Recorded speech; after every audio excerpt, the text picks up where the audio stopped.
오늘 말씀의 제목은 율법주의에서 벗어나라 하는 것입니다.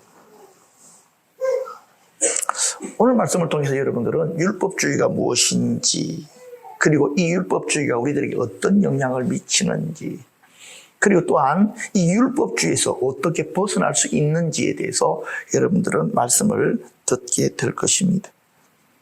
그래서 저는 오늘 말씀을 듣는 여러분들과 제 속에 있는 율법주의가 오늘 예배 안에서 완전히 깨트려지기를 그렇게 기대합니다.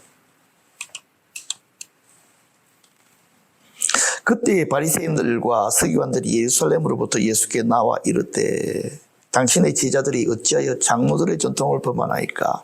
떡 먹을 때 손을 씻지 아니하나이다. 이 바리새인들과 서기관들이 예수님께 질문한 것은 어려운 문제가 아닙니다. 떡 먹기 전에 손을 씻는 문제입니다. 이것은요, 어린 아이들도 잘 아는 상식적인 문제에 지나지 않습니다.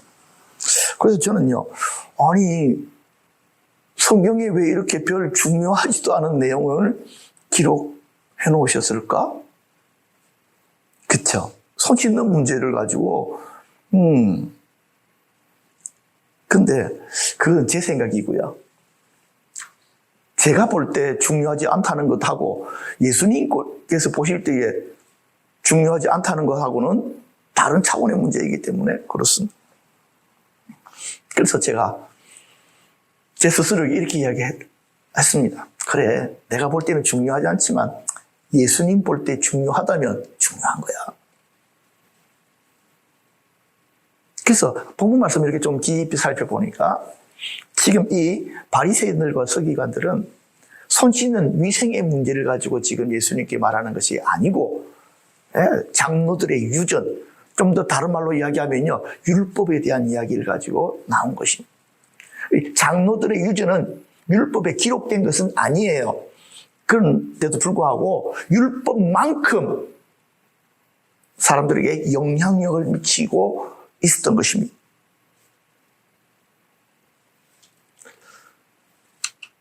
동일한 구절에 마가복음 7장 3절에서 4절에 보면요, 갈로를 이렇게 쳐놓은 부분이 있습니다.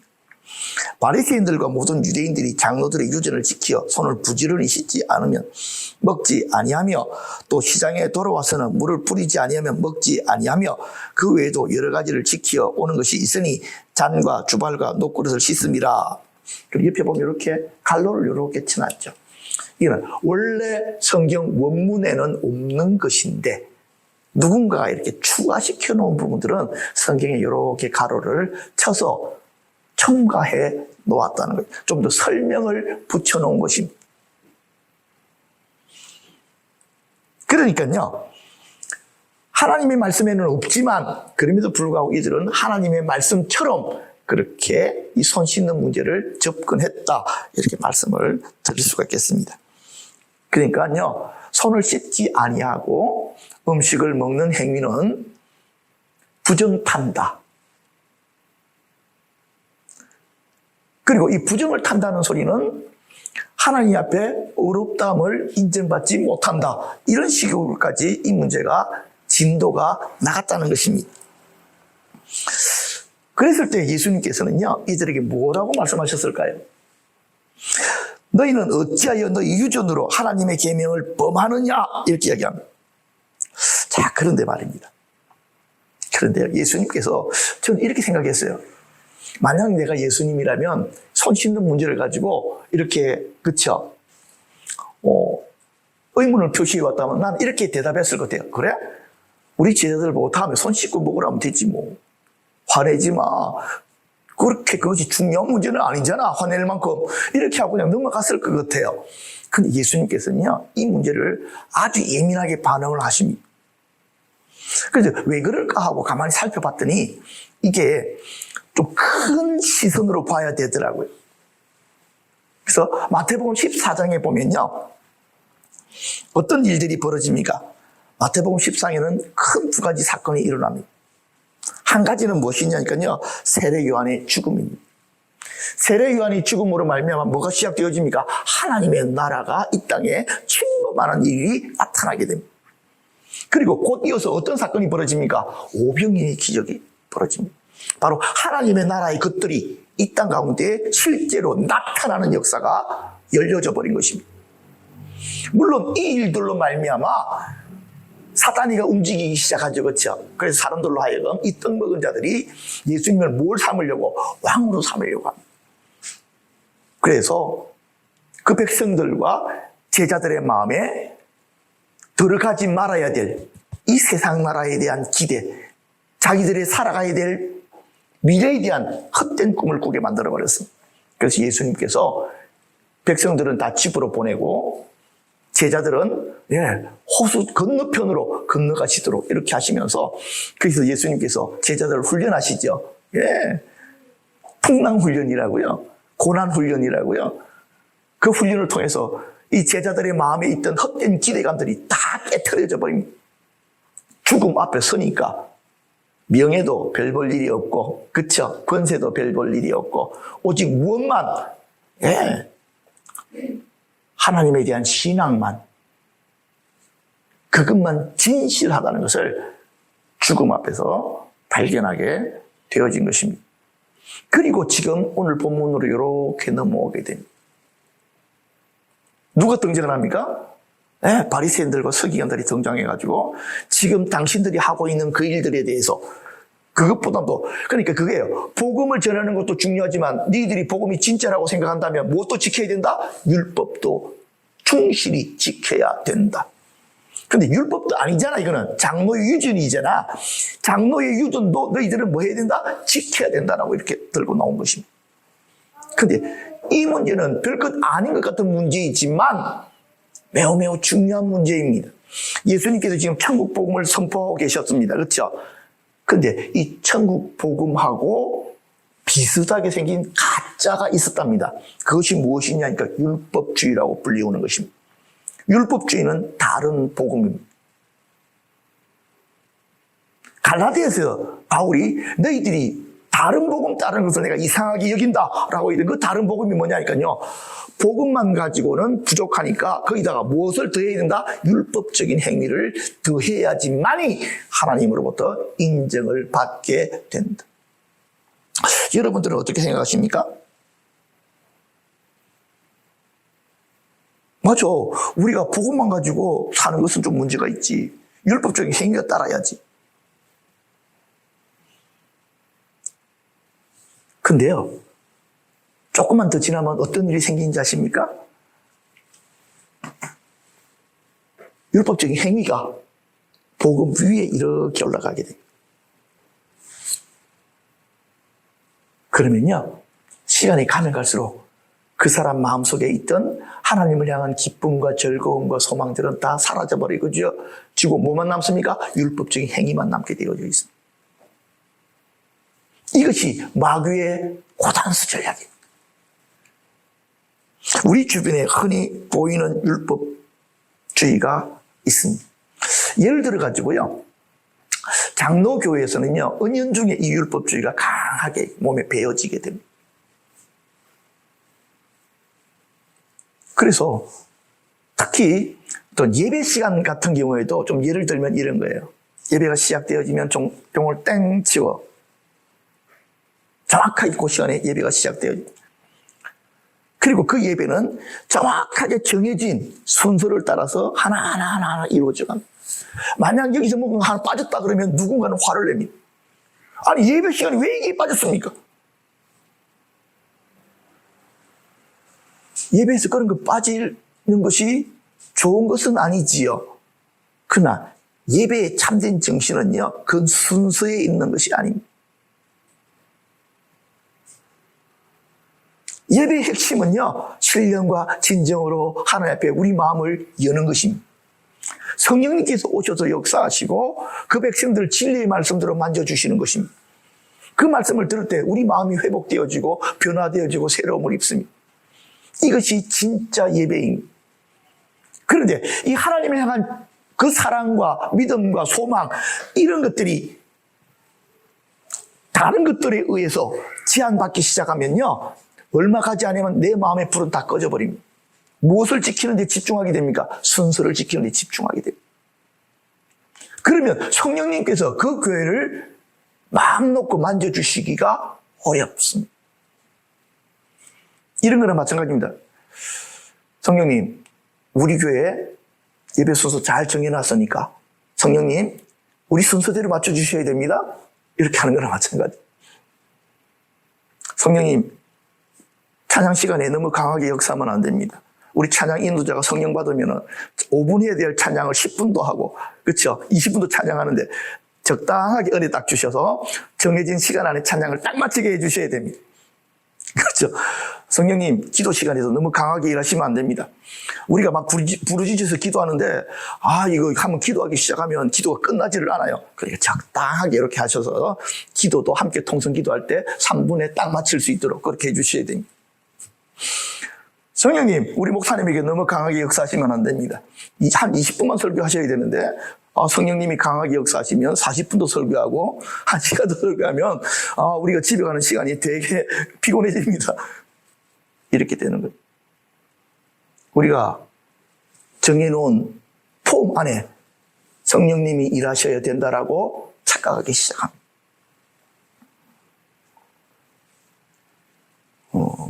성령님을 우리가 제한하고 있다니까요. 그렇다고 해서 아무것도 없이 그냥 우리가 무조건 성령의 인도함을 따라서 그냥 되는 대로 안 되는 대로 한번 해보십시다. 이렇게 말하자는 것이 아닙니다. 우리 마음이 하나님께 집중되어져 있으면, 그쵸? 그 주님께서 우리들에게 어떤 일들 행하실지를 기대하고 그 주님이 이끌어 가시는 대로 우리가 순종해서 흘러가는 것입니다. 그렇다고 해서 성령님께서 우리하고는 아무 상관없이 막 하시겠습니까? 아닙니다. 그 성령님이 지혜로우신 성령님이십니다. 그쵸? 예. 그 성령님이 성경을 쓰게 하신 분이십니다. 그렇기 때문에 우리가 그분을 신뢰하지 않아야 되는 이유는 단 한 가지도 없습니다. 그래서 그분을 쫓아 행하면 그때 당시로서는 좀 넘치는 것처럼 보여도 넘치는 그것이 우리에게 유익이 될 것이고, 그리고 성령님이 주관해서 역사하시면 무질서하게 좀 보여도 그 가운데 성령님의 질서가 나타나게 되는 것입니다. 율법주의자들은요, 교묘하게 다른 복음으로 참된 진리들을 싹 가립니다. 복음이 잘못됐다고 이야기하지 않습니다. 참 그렇잖아요. 바리새인들과 서기관들이 예수님의 복음의 핵심에 대해 가지고 산상수훈에 대해서 시비를 거는 적이 없습니다. 항상 무엇에서 시비를 겁니까? 예수님의 행위, 제자들의 행위에다 대고 자꾸만 이야기합니다. 안식일을 지켰냐 안 지켰냐, 그렇죠? 이런 문제를 가지고 자꾸만 접근을 합니다. 주님은 그들의 논리 허구성을 지적하기 위해서 한 사례를 드시는데요. 하나님께 드림이 되었다라고 이렇게 되어져 있지만 이것을 갖다가 뭐라고 부르냐? 고르반이라고 부르는 것입니다. 여기 뭐라고요? 고르반이요. 하나님께 드림이 되어졌다 하는 것입니다. 이 고르반이라는 규칙은요, 어떤 것이냐면, 이거는 하나님께 드리겠습니다 하고 내가 작정을 했어. 그러면 이거는 내가 내 마음대로 다른 사람에게 줄 수가 없게 되는 것입니다. 참 이것을 어떻게 생각하면 좋은 의미로 만들어진 장로들의 유전인데요. 사람들은요, 아무리 좋게 만들어놔도 나쁘게 쓰는 사람들이 있더라는 것입니다. 어떤 사람들은 이걸 가지고 좋은 아이디어가 생각이 났습니다. 어떤 생각이 났느냐니까, 하나님께 드린다, 고르반하고 정해놓으면 이걸 가지고 아버지를 복양해야 되는 것임에도 불구하고 고르반이기 때문에 아버지를 복양하는데 안 드려도 되고, 심지어는 이게 고르반 그랬으면요, 남에게 빚진 돈 갚아줘야 되는 돈인데도 불구하고 이거는 내가 하나님께 드리려고 빼놓은 돈이야. 그러면요, 안 줘도 되게 만드는 거예요. 그래서 예수님께서 바로 이 부분을 가지고 지금 너희들이 사람의 유전을 가지고 하나님의 계명을 지금 어기는 것이다. 나쁜 놈들아. 지금 이렇게 예수님께서 그들에게 말을 하셨다는 것입니다. 저는 이전에 김진호 목사님이 쓴 책 새벽을 깨우리로다 하는 책을 읽다가 어떤 내용을 보게 되었냐면요. 김진호 목사님이 청계천에서 목회하실 때에 그 옆에 있는 한 교회 한 아가씨가 자살을 했습니다. 그런데 그 아가씨가 다니던 교회에서 자살을 한 사람은 장례를 치러줄 수 없다. 그렇게 해서 장례를 안 치러준 거예요. 그런데 이 자살한 아가씨의 가정은 어떤 가정이었냐면 아버지는 알코올 중독자, 어머니는 몸이 안 좋아, 동생 하나가 있는데 너무 어려. 그러다 보니까 이 아가씨 혼자 공장에 나가서 벌어온 돈으로 그 가정이 겨우겨우 연명을 하고 있었습니다. 그 하루는 이 아가씨가 월급을 벌어 왔는데 그것을 숨겨놨는데요. 아버지가 그것을 어떻게 알고 빼가가지고 노름방에 가지고 다 날려 먹어버린 거예요. 얼마나 기가 착했습니까? 그래서 이 아가씨가 자기 인생을 보니까 희망이 없는 거예요. 소망이 없는 거예요. 그래서 자살한 것입니다. 그런데 그 교인들이, 그 아가씨가 다니는 교회 교인들이 보니까 아가씨 장례를 치르지 못할 만한 집이라. 그래서 교회에서 해줬으면 하는데 교회에서 그 교회 목사님은 나는 못한다. 교회 법에서 자살한 자의 장례는 치러줄 수 없다. 이 소식을 듣고 이 김진호 목사님이 가서 대신 장례를 치러주게 됩니다. 그래가지고 이 김진호 목사님이 그 소속된 노회에서 징계를 받게 됩니다. 그런데 여러분, 이거 생각해 보셨습니까? 이 자살한 사람들은 구원받지 못한다는 말과 교회는 이들을 장사 지내면 안 된다는 말은 어디서 기원된 것일까요? 성경에 있습니까? 없습니다.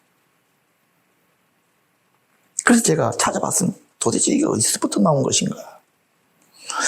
초대교회에서부터 나온 것이 아니고요. 이거는 가톨릭 교회에서 시작이 됩니다. 533년 오를레앙에서 열린 제2차 오를레앙 공의회에서 사제는 사형당해 죽은 자들에 대해서는 미사를 드려도 되지만 자살하여 죽은 자들을 위해서 진혼 미사를 드리거나 기도를 드리지 못한다고 결정을 했습니다. 참 이게요. 살인자 들은 사형을 당했으면 그들을 위해서 미사를 드려줄 수 있다는 거예요. 그런데 자살자들은 드려줄 수 없다라고 결정한 것입니다. 여기에서 뭔가 근거를 우리가 유추할 수 있습니다. 하나님께서 주신 생명 자기 것도 아닌데 지가 뭔데 하나님께서 주신 생명을 지 스스로 망쳐버렸어. 그렇기 때문에 이것은 가장 심각한 죄악이야 라고 말할 수 있습니다. 그리고 30년 후에 526년 1차 브르가 공의에서는 자살한 자들을 교회에서 장례가 허락될 수 없다라고 하는 확정 판정을 내리고 이것이 교리화되어졌습니다. 자살은 분명히 비신앙적인 행위입니다. 하나님께 주신 생명을 스스로가 끊을 수 없습니다. 그럼에도 불구하고요, 장례를 치러주지 않아야 하는 용서받지 못할 죄는 아니다. 저는 그렇게 생각합니다. 만약 교회가 이런 일들을 장례를 치러주면 교회가 자살을 방조하는 것처럼 보일 수 있습니다. 그런데 사랑보다 법을 앞세우게 되어지면 그것은 합당한 것이 아닙니다. 아마 제가 이런 이야기로 말미암아 여러분들 마음속에는 뭐야 지금 도대체 이게, 그러면 자살한 사람들도 교회에서 장례를 치러주라고?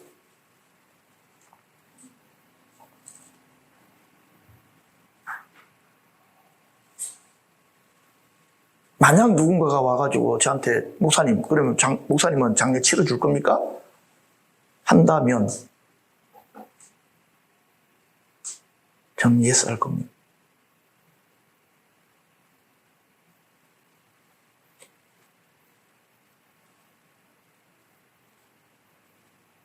왜냐니까요, 오늘 말씀을 통해가지고 제가 결정한 거예요.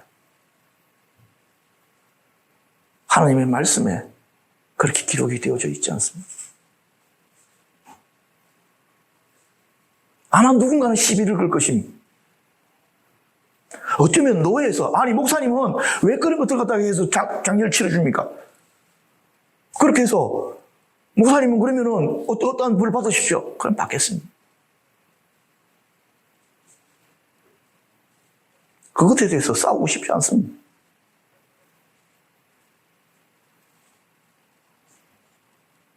정말 너무너무 살기 어려워서, 너무너무 고통스러워서, 정말 견딜 수가 없어서 그런 선택을 하는 사람이 내 주변에 있다고 한다면 그 책임도 나의 책임과 마찬가지입니다. 만약 우리 교인 중에 그런 일들로 말미암아 자살했다고 한다면 그 책임은 교회 전체가 같이 져야 됩니다. 도대체 교회가 뭘 한 거야? 교회 임무가 도대체 뭐야?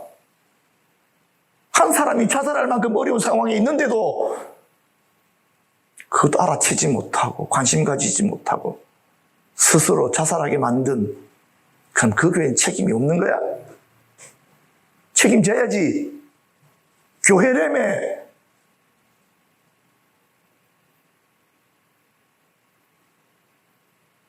그렇지 않아 교회는 그러면 안 되거든. 그런 사람이 없도록 해야 되는 거거든. 교회가 서로에게 관심을 가져야 되는 거거든. 그런 일이 일어나지 않도록 해야 되는 거거든.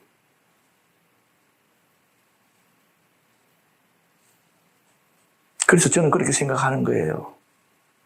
죽은 자살한 자들을 장례를 치르느냐 마느냐의 문제가 아니라 교회가 교회됨을 할 수 있느냐 없느냐는 문제로 보지 않으면 안 된다. 만약 교회가 관심을 가지지 않고 그런 사람이 죽었다고 한다면, 자살했다고 한다면 교회가 책임져야지. 그렇잖아, 그렇지?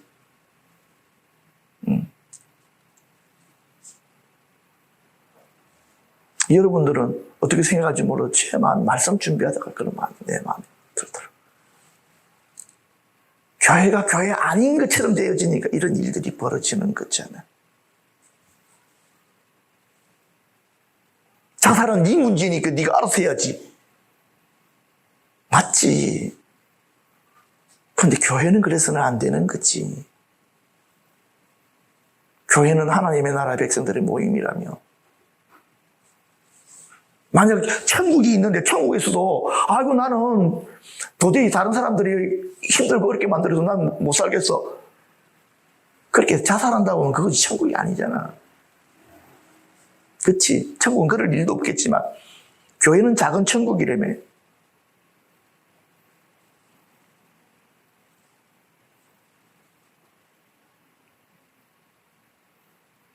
물론 우리 교회랑 아무 상관도 없는 어떤 사람이 자살해가지고 나보고 장례 치르달라고 올 사람도 없을 거예요. 그렇잖아. 누가 오겠어 나한테 찾아와서. 저는 전도사 시절에 제가 섬기던 목사님이 다른 일은 잘 안 부르셨는데 꼭 사람이 돌아가시면 임종 예배는 와서 드리게 하시더라고요. 제 손으로 직접 돌아가신 분들 알코올 솜으로 하나하나 몸 다 닦아내고 수의 다 입히고 그렇게 훈련 받았어요.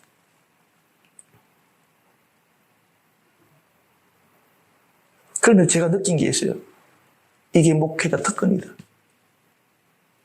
저는 그게 싫지가 않았습니다. 그 가족들도 만지기 힘들어하는 거 저는 내가 목사이기 때문에 만질 수 있다. 장례식에서 상주보다 더 가까이 돌아가신 분 옆에 갈 수 있는 사람이 누가 있습니까? 목사입니다. 이것이 목사로서 하나님께 내게 주신 특권이다. 난 그렇게 얘기했습니다. 그런데 저는 우리 지금 가족들 중에는 내가 여러분보다 너무 나이도 많고 그러니까 제가 빨리 가야 되겠죠. 그렇죠? 그런 일 없기를 바랍니다. 자, 말씀 너무 좀 옆으로 생긴 것 같아요. 율법주의의 영적인 근원을 좀 보겠습니다.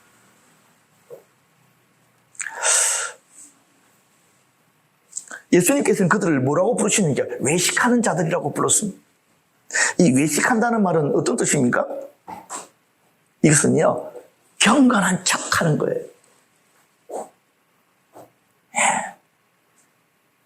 이 바리새인들과 서기관들은요, 자기들이 되게 경건한 사람인 양 착각하고 있습니다. 무엇을 잘 지키니까? 자기들은 율법도 잘 지키고 장로들의 유전도 잘 지키니까 자기들 스스로가 자기들은 경건한 사람인 것처럼 생각했습니다. 그런데 우리 주님께서는 그러신 거예요. 니들 말짱 쉬워하는 거예요. 왜냐니까요. 잘 보십시오. 외적인 행위로 우리 중심이 변화되지 않습니다. 여러분들 잘 구분할 수 있잖아. 착하려고 애쓰는 것과 착한 것은 다른 거야. 우리는 본성상 안 착해. 착하려고 애쓰는 거야. 어떤 분은 보면 굉장히 유한 분이 계시더라고. 근데 그 유한 분은요, 성질을 밖으로 표현을 안 하고 있을 뿐이지 성질이 없는 게 아니더라고. 그래요, 안 그래요? 네, 맞습니다. 성질이 유한 분들이 오히려 위장병에 많이 노출이 돼. 왜? 속에다가 분노를 품으니까. 오히려 성질을 잘 내는 사람은 속이 편안해. 남이야 죽들끼리 말든지 자기는 성질을 다 부리면 되는 거니까. 그래서 우리가 볼 때는 저 성질 잘 부리는 인간이 문제 있는 인간이다 생각하지만 큰 사고는 누가 치느냐니까 표시를 잘 안 하던 사람이 잘 속에다가 분노를 차곡차곡 쌓아놨다가 어느 날 갑자기 큰 사건을 한번 뒤집어 버리는 거예요. 율법주의자들이 그래요. 나는 나의 거룩함을 보이기 위해서 나는 행위적으로 얼마나 내가 성실하게 주일 지키고 11조 내고, 그쵸? 봉사 열심히 하고 성경도 많이 읽고 다 한다. 그렇게 하지만 그것이 우리를 바꿉니까? 솔직하게 이야기해서. 여러분 어떻게 생각하십니까? 안 바꾸십니다. 안 바꾸십니다. 제가 아는 어떤 분이 40일 금식을 하셨답니다. 성질이 더러워서. 진짜입니다. 그래서 자기 성질 고치기 위해서 하나님 앞에 죽은 목숨처럼 40일 금식하셨대요. 20일 지나니까요, 온몸에 기운이 쏙 빠졌거든요. 그리고 나니까 자기가 봐도 자기가 좀 유해지는 것 같더래요. 그래서 40일 금식을 마치고 보식을 하게 되는데 40일 마치고 바로 하는 보식은요, 밥 알갱이가 들어있으면 안 됩니다. 아주 맑은 거. 조금 해서 이렇게 딱 드시고. 그거 먹고 나니까 좀 힘이 싹 나더라는 것이. 이 보식을 한 3번쯤 할 때에 자기도 모르게 무슨 말을 하게 되냐니까 보식을 가져오셨는데 자기도 모르게 속에서 툭 튀어오르더랍니다. 뭐 이렇게 끈데기도 하나도 없어. 하고 성질이 확 올라오더라는 거예요.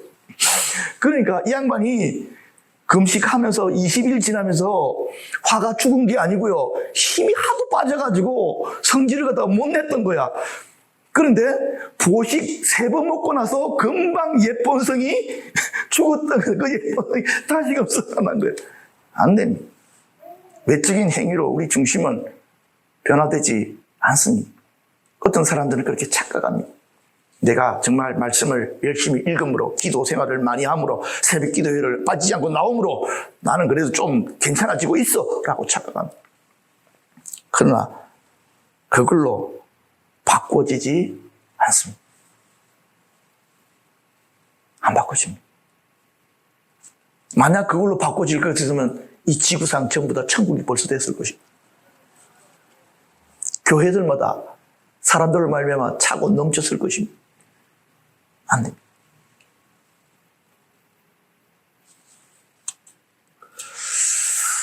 율법주의적인 신앙생활을 하면요, 어떤 일이 벌어지냐니까요, 지혜자의 지혜가 없어지고 명철자의 총명이 가려지게 됩니다. 뭘 앞세우다가 보면 이런 일이 생기냐니까 자기의 행위를 앞세우다 보면 진리에 대한 생각이 사라져버립니다. 우리의 믿음은 하나님의 말씀을 통해서 하나님과 교통하는 것입니다. 그렇죠?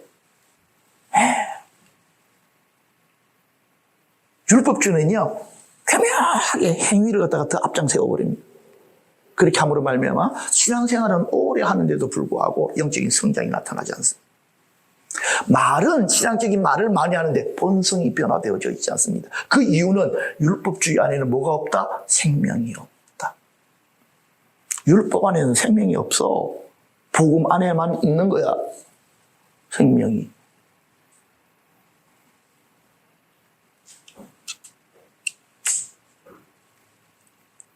율법적인 행위는요, 여기서 이야기하는 것은요, 입으로 들어가는 것이 사람을 더럽게 하는 것은 아닙니다. 외적인 행위가 사람을 더럽게 하는 것이 아니고요, 속에서 나오는 것이 사람을 더럽게 합니다. 아무리 율법적인 행위를 해도 우리 근본은 변화되지 않습니다.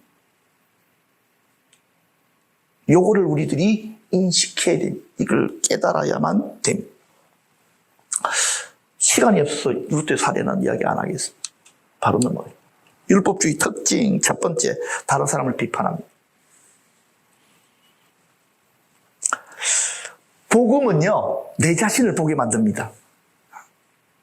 진짜입니다. 복음의 말씀을 들으면 나의 연약함, 나의 문제, 그렇죠? 나의 악함이 보입니다. 그래서 자꾸만 하나님 앞에서 어떻게 합니까? 나 자신을 바르게 세우려고, 돌리려고 이렇게 합니다. 율법주의는요, 뭐가 보이냐니까 다른 사람의 행위가 보입니다. 딱 이렇게 보입니다. 아유, 저 집사님 새벽기도 안 나오네. 딱 이렇게 나오는 겁니다. 모르게. 아이, 저 집사님 교회는 오래 나왔지만 성경 읽는 걸 내가 본 적이 없어. 나는 성경을 얼마나 많이 읽는데.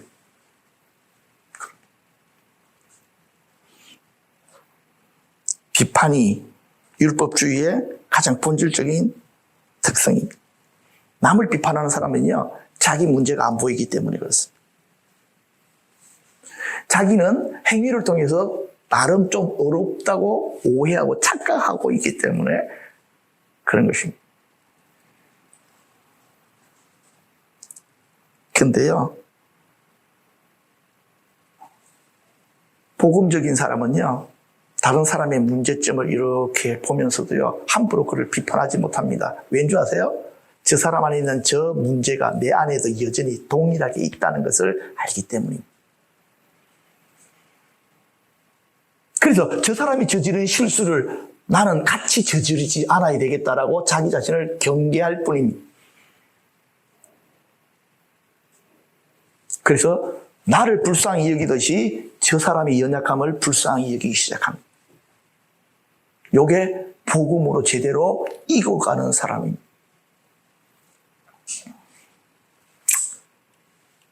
그 다음에 넘어가죠. 열매가 없습니다.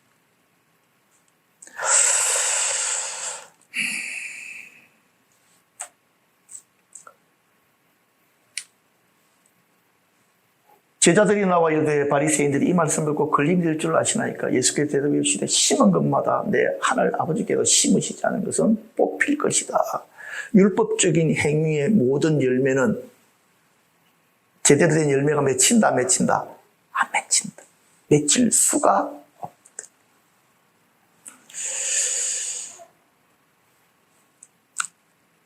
갈라디아서 5장 22절에는 성령의 열매가 있습니다. 오직 성령의 열매는 사랑과 희락과 화평과 오래 참음과 자비와 양선과 충성과 온유와 절제니 이 같은 것을 금지할 법이 없느니라.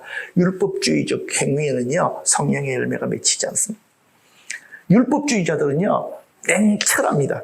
그들이 말하는 것이 틀린 것이 사실은 없습니다.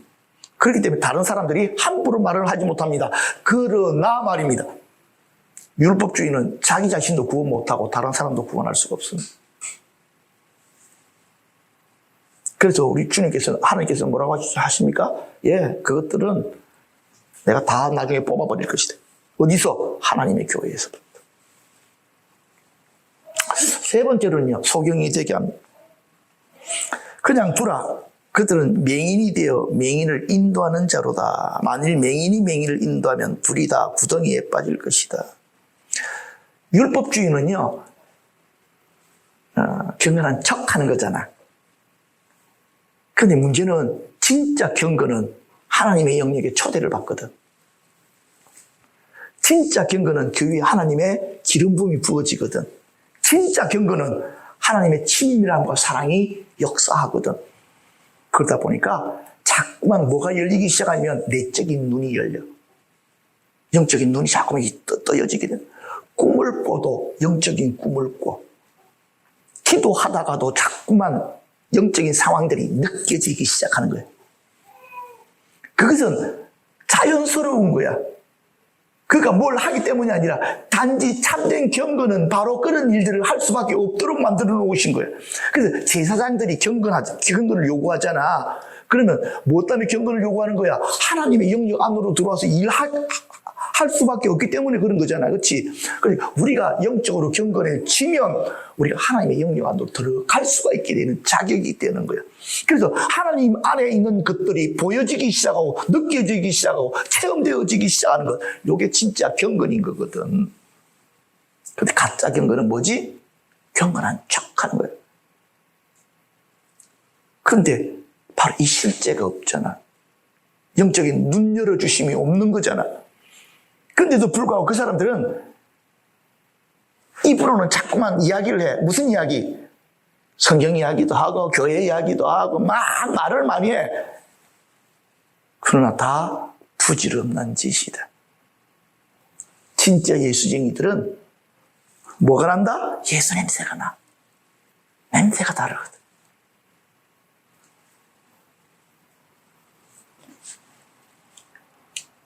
고린도후서에 보면 너희들이 율법을 읽을 때 모세의 수건이 눈을 이렇게 가리게 된다, 이렇게 설명을 하셨어요.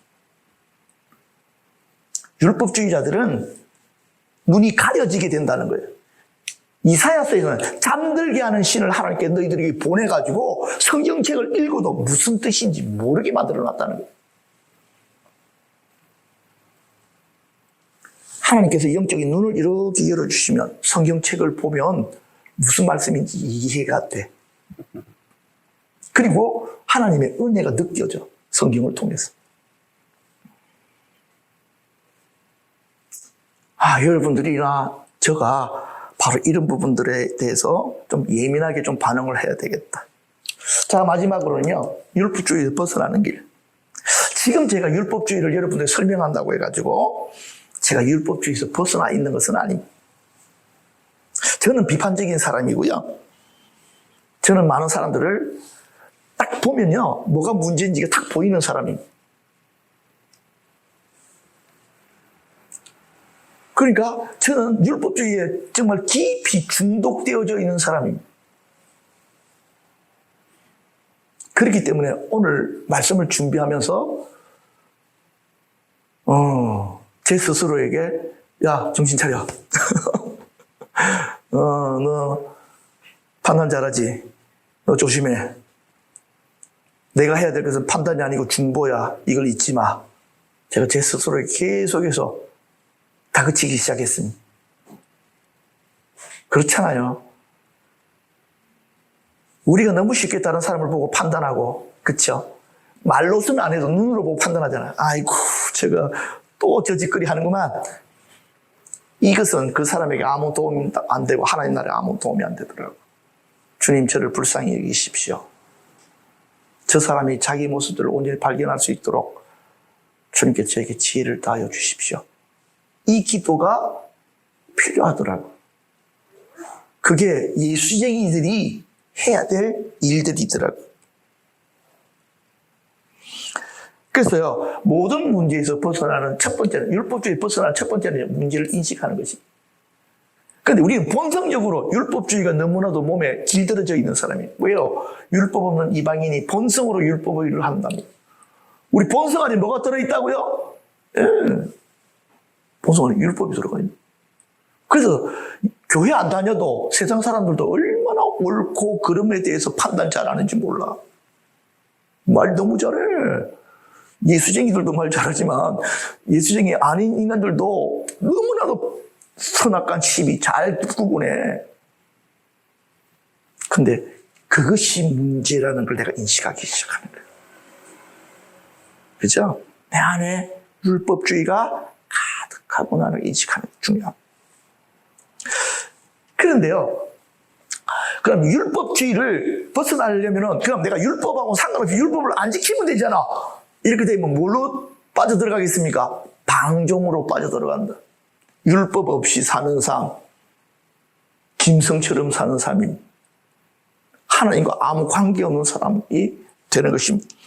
율법주의에서 벗어나는 것은요, 오직 유일한 길이 있더라고요. 뭐냐니까요, 성령님의 인도함을 받는 것입니다. 갈라디아서 5장 17절에 보니까 너희가 만일 성령의 인도하시는 바가 되면 율법 아래 있지 아니할 것이다, 그렇게 말했습니다. 그리고요, 뒤로 딱 넘어가가지고 로마서 8장 1절에 4절에 보면요, 그러므로 이제 예수 그리스도 안에 있는 자에게는 결코 정죄함이 없나니 이는 그리스도 예수 안에 있는 생명의 성령의 법이 죄와 사망의 법에서 너를 해방했다. 여기서 말하는 죄와 사망의 법이 뭔지 아십니까? 율법입니다. 시간이 없으니까 설명을 안 하겠습니다. 그래서 율법이 육신으로 말미암아 연약하여 할 수 없는 그것을 하나님은 하시나니 곧 죄로 말미암아 자기 아들을 죄 있는 육신의 모양으로 보내서 육신의 죄를 정하사 육신을 따르지 않고 무엇을 따르는, 그 영을 따르는 우리에게 율법의 요구가 이루어지게 하려 하십니다. 요게 율법주의에서 벗어날 수 있는 유일한 방법, 성령님의 인도하심을 쫓아 사는 삶.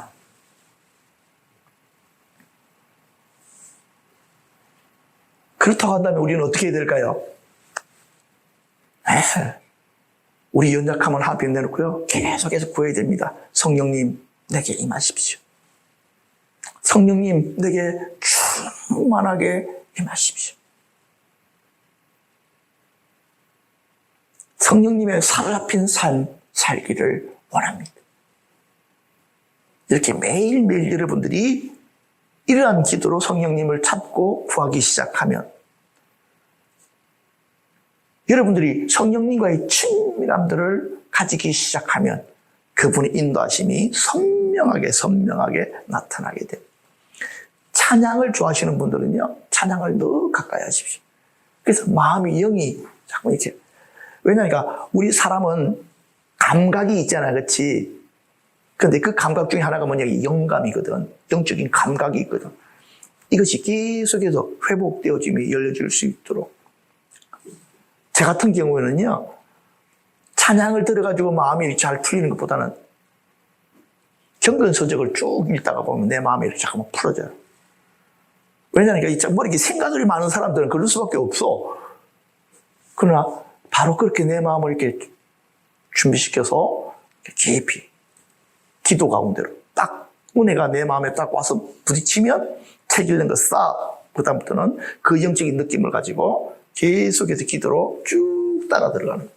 평소에는 잘 안 되던 기도가 바로 그렇게 내 마음이 열려지고 내 중심이 자꾸 이렇게 부드러워지면 평소에 할 수 없는 높은 기도를 이렇게 할 수가 있게 되더라고요. 저는 이 시간 여러분들에게 권고합니다. 우리 스스로 율법주의이지 않으려고 몸부림쳐도 절대로 못 벗어난